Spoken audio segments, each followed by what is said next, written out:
we're ready for our next guest, and I'm really excited for this collaboration. And I'd like to welcome Carolyn Knox. Hi, Carolyn.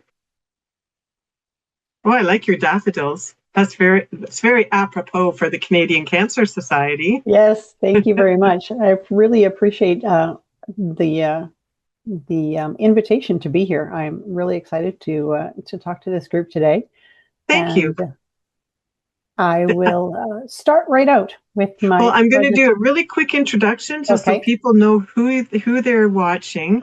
And Carolyn, I met Carolyn through another person from the Canadian Cancer Society at the CANO Oncology Nurses Conference, where we presented Anna with the award.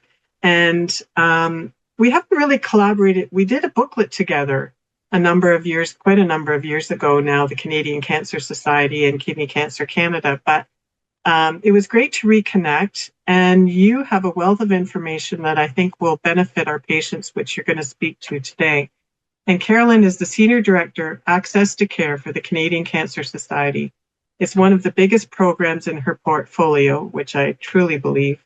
It's the Cancer Travel and Accommodation Services, which provides supports to those traveling for cancer treatment across BC. As a child of cancer survivors, Carolyn knows the stress that cancer treatment can put on patients and families, and is working in partner organizations across Canada to alleviate the stress and financial burden of accessing care.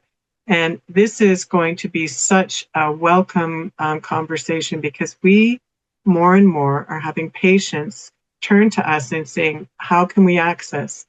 And we have limited resources that, like, for example, the Lodge you have a resource at BC Cancer Centre for staying over in Princess Margaret. But I'm looking to you that you can share across Canada and how our patients can access that support and what's out there. So I'll leave it for you. Thank you so much for coming. Thank you. Okay, let's begin. First of all, the Canadian Cancer Society, I'm actually just absolutely thrilled to be here. I want to give you a little bit of background. So supportive services, we have, we work provincially with most healthcare does. So it varies from province to province, but I really want to be transparent and ensure that everyone knows we want to do more. We're doing a variety of things province to province, but we really want to get to a point where no matter where you live in the country, you get the same kind of access. And that's really important to us. So I want to start talking about what kind of services we have across Canada. They range from strictly information, which is available online and by phone, transportation, which is available in some form or another in most provinces. Accommodation that we have ourselves is limited, but then we do connect with other partners across the country. And financial support, which takes the form of our travel treatment fund, which is a grant program to provide funding to people to get to their appointments on their own.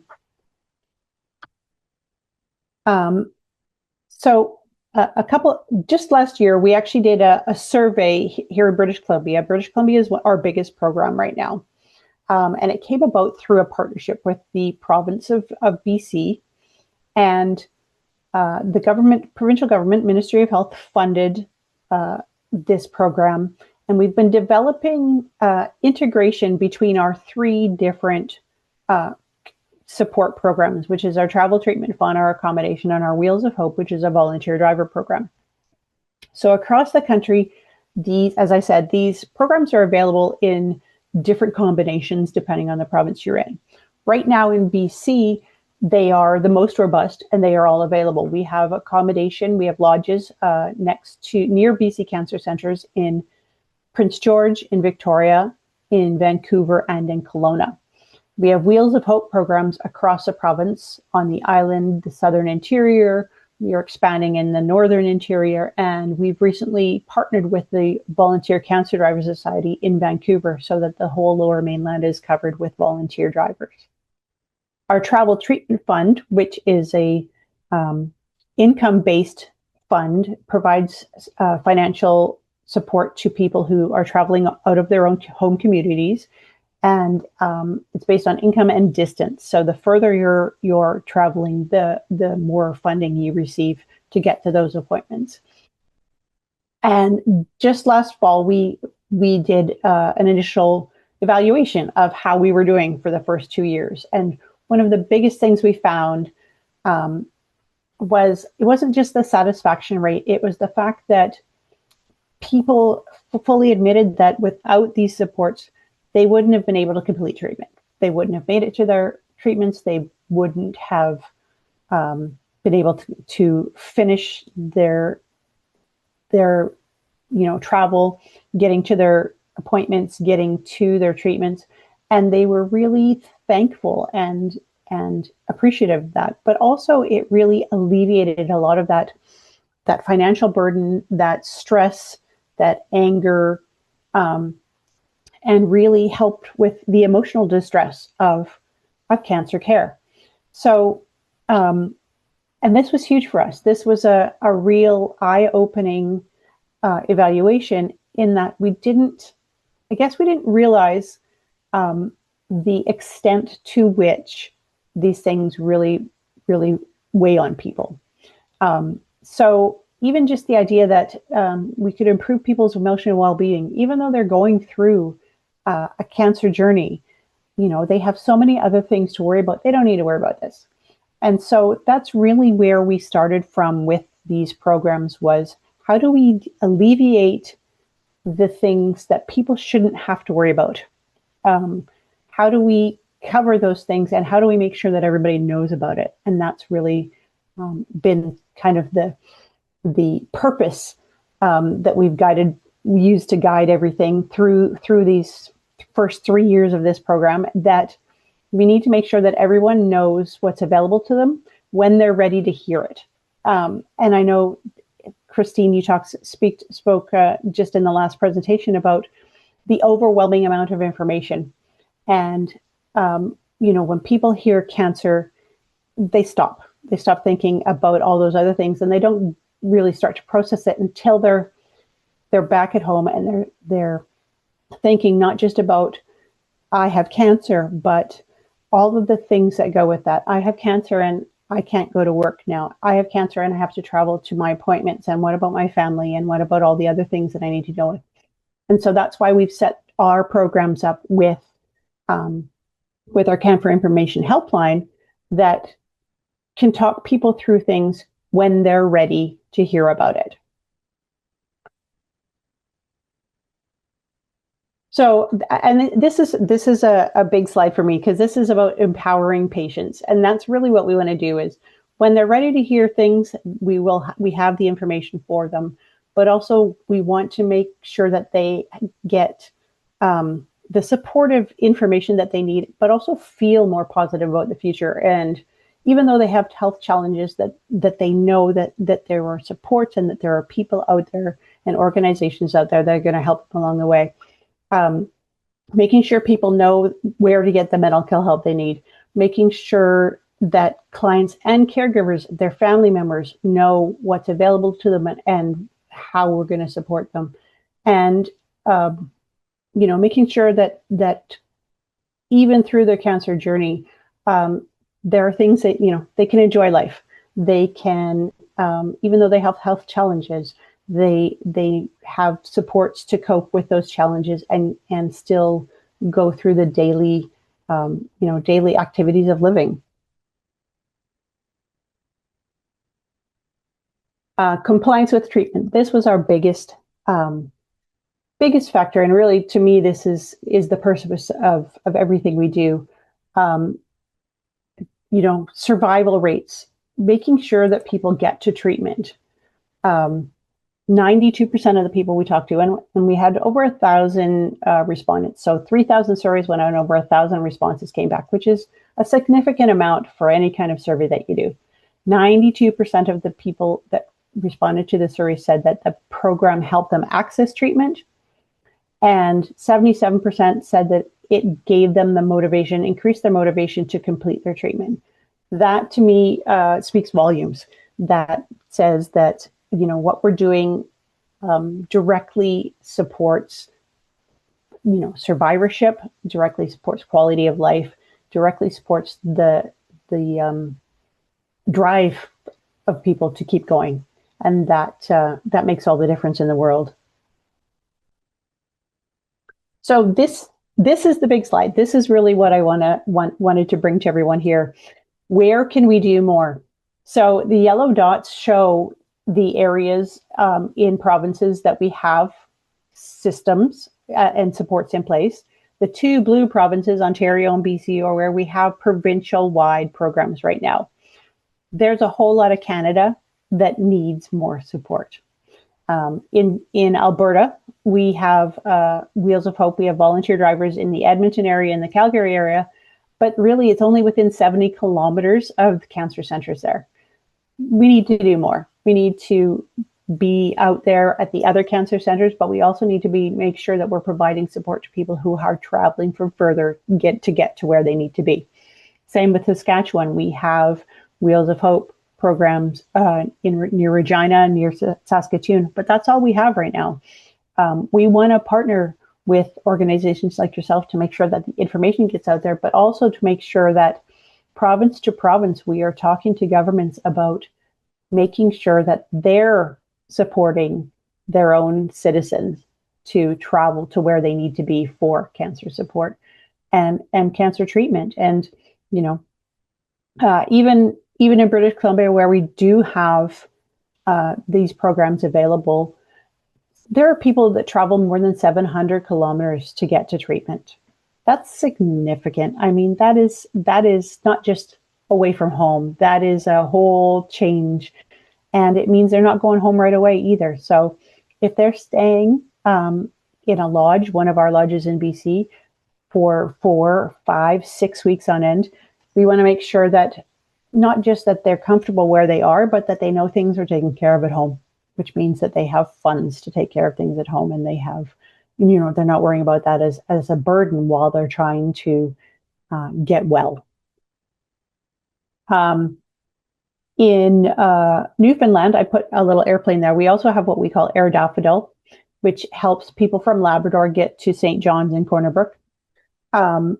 It's only within the province right now, but we also partner with Hope Air, which travels across the country and supports patients, provides free flights for people to travel outside of provinces, interprovincially, from top to bottom, to receive their cancer treatment.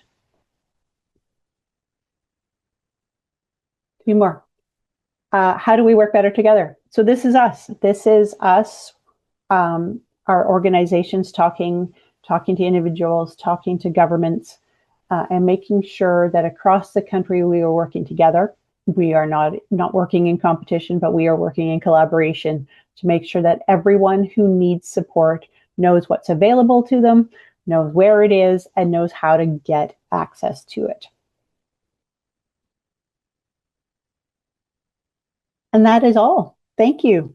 I hope you have some questions, and I really want to make sure that we connect and make sure that everyone on the call knows what's available and where it is, and can take that information to their peers, their families, their friends, and their organizations. Thank you so much, Carolyn. This is really valuable information, because we do get requests all the time, like, and I'll refer to one patient that was in, actually I'm going to refer to Newfoundland a couple of times, but we had one patient in Newfoundland that the procedure that she needed was not available in the province, and it was specialized. So she ended up having to go to Princess Margaret in Toronto. Mm-hmm. And so when she started investigating on her own what resources were available, because that's pretty expensive.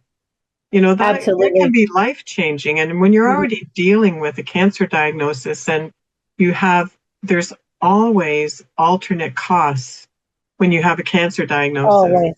You know, like they talk about, well, your drugs are covered.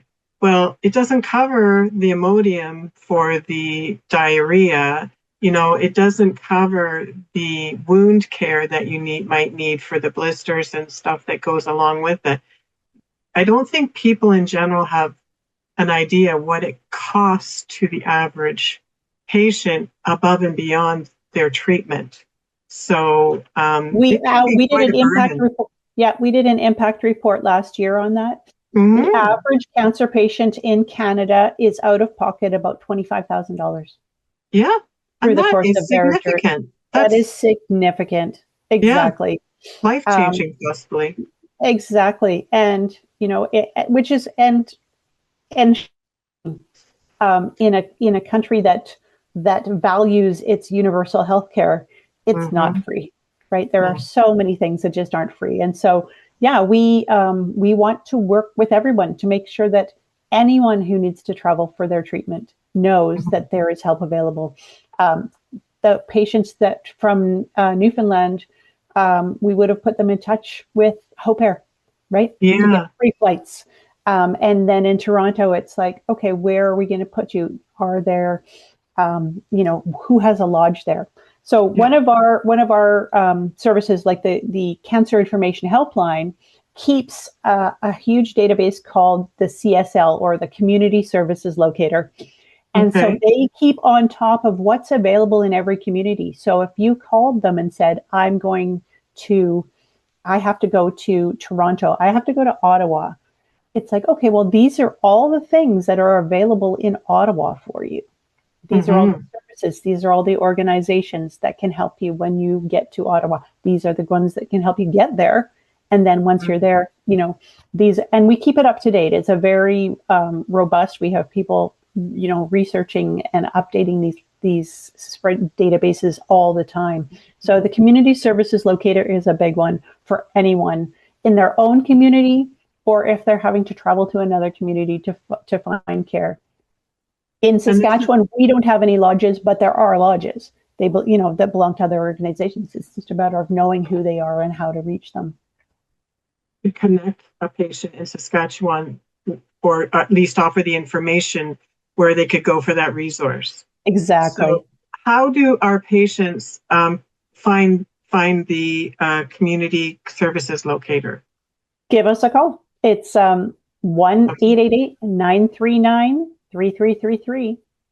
Okay, so I'm going to make sure that on our website we have that information. Absolutely. And this was part of the conversation when we started, with your colleague in Alberta, that we are all in the same sandbox.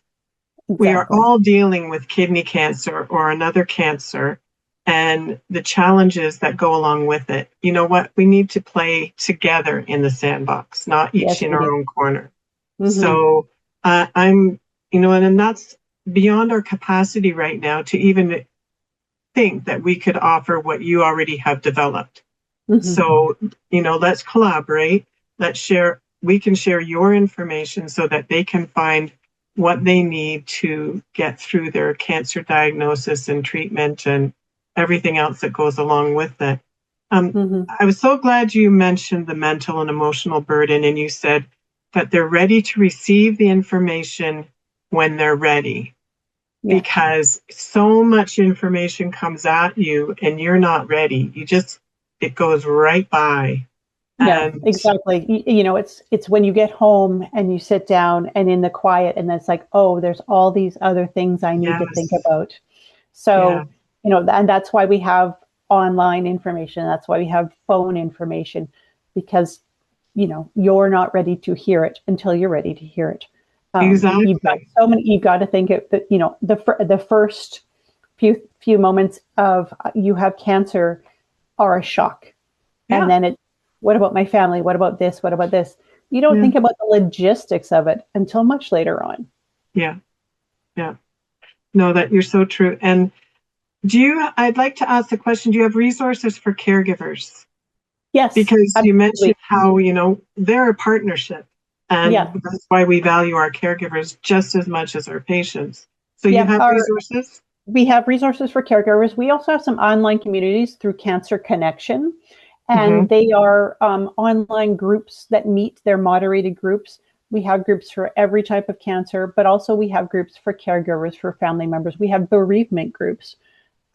We have, so lots of those things available as well. We are really delving into the psychosocial aspects of cancer with a lot of our online stuff. And it's really a push with our organization right now because there is so much, even after surgery, yes, when you're, cured, recovered, whatever, survivorship is a whole different, yes, mental and emotional burden, really. The guilt of, but also the constant paranoia of, is it going to come back? Right? I mean, none of it ever goes away. So, we try to support people through their journey because it's a lifelong journey. It is a lifelong journey, no question. It's with you forever. And there are so many little things that cause great anxiety as you go, further and further along your path. I'm glad that you mentioned Air Daffodil because I learned about that, and it was also at a Cano conference in Newfoundland. I did not realize that some of those patients in Labrador, they were mentioning it can take 3 days for them to get to their treatment. Like, I can't imagine that. Like that stress that's on top of everything else they're dealing with. So, thank you. That's if the weather resources. Is good. Yeah, that's right. That's right. Yeah. I mean, we are coming into a time of year. So great. Yeah. We're coming into a time of year where there are a lot of people in this country that are really going to struggle to get anywhere. And let's face it, our governments are in big cities for the most part, right? Yes, across the country, they're urbanites. Even MLAs that represent and MPs that represent more rural areas spend a lot of their time in urban areas. In the city. Yeah, that's right. And you were mentioning the 700 kilometers. I had a patient that lived in Sault Ste. Marie that had to travel to Thunder Bay for her surgery. Like that was a 9-hour journey through horrible winter weather. Yeah. So, a lot of people don't realize, and that's why it's close to my heart, like remote and rural areas and servicing our patients in those areas. And actually, that's why we make this a virtual conference, because I'd say probably a majority of our patients are out in those areas that will never be able to come to an in-person. So we want them to have this special information too. I can't thank you enough for joining us. I don't see an actual direct question, but I bet they'll come in after, and we'll make sure that we have the number, and I will talk to you and any other members of the Canadian Cancer Society after that. We would like to be able to have the information on our website. It's going to take a little time, but I mean, going back and forth, but we would like to eventually have the information on our website so that it's easy for us to say, check our website. It has all the information. You can contact the Canadian Cancer Society. So that's wonderful. Thank you, Christine. So much. Take care. Bye Glad now. you could be here. Bye-bye. Me too. Bye. I found that I did not know a lot about those resources. And I know there are a lot of patients, maybe you're not watching today, but in our general population that really could benefit from this information of where can I stay if I'm going to be away from home? And I knew about Air Hope. I wasn't sure how to access it, but certainly Air Daffodil for our patients on the East Coast. These are excellent resources that we will be sharing with you. We'll make sure they're on our website, easily accessible. And also you can probably, contact the Canadian Cancer Society. Tell them that you heard it on the Kidney Cancer Canada webinar with Carolyn Knox, and I'm sure they can help you out, or write us again at info@kidneycancercanada.ca, and we will get those resources for you. I had one of our board members who's watching today said that he knows a connection to Air Hope. So that's wonderful news. Thank you so much, Ed, and I will certainly tap into that resource with you following the forum. That's great. See, all these great things come out of this day of learning. So I think it's time that we're going to take a little bit of a break again. We need to stretch, make a visit to other areas of the house, grab a beverage or maybe a snack. I'm not sure if you had a chance to get lunch last time, but make sure we'll take it a little bit longer. I hope our next speaker might be a little bit patient, and let's give it 20 minutes. So instead of starting at 2:45, we'll start at 2:50, and that will give people a chance, a little bit of time to do what they need to do. And we'll meet back here at 2:50 to start, and we're going to talk to Alana about perioperative, I'm going to have trouble saying that, perioperative planning. And I can guarantee that you will probably learn lots, and it's another great resource that we hope to have available on our website. So thank you for joining us so far, and we'll see you shortly. Take care.